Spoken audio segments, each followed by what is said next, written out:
আজকে আমি তোমাদের সাথে ক্ষীরের পাটিসাপটার রেসিপি শেয়ার করব। তো সবার আগে আমি এখানে 750 ml এর মতো দুধ নিয়ে নলেন গুড়ের মিষ্টি দিয়ে দুধটাকে আস্তে আস্তে শুকানো শুরু করে নিলাম। তারই পাশাপাশি এখানে আমি পাটিসাপটার জন্য সুজি, ময়দা আর চিনি নিয়ে নিলাম। এখানে রেশিওটা থাকবে সুজি 1 কাপ, আর যদি 1 কাপ নেওয়া হয় তাহলে ময়দা 1.5 কাপের মতো যাবে, আর চিনিটা তোমাদের স্বাদ অনুযায়ী তোমরা নিতে পারো।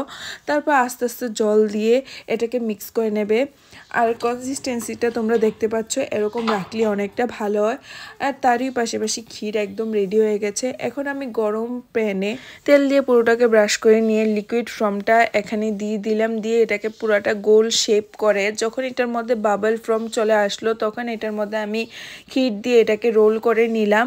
আর তৈরি হয়ে গেল আমার পাটিসাপটা পিঠা। আর এরকম রেসিপির জন্য আমার চ্যানেলটাকে অবশ্যই সাবস্ক্রাইব করে নেবেন। Thank you for watching. Bye by.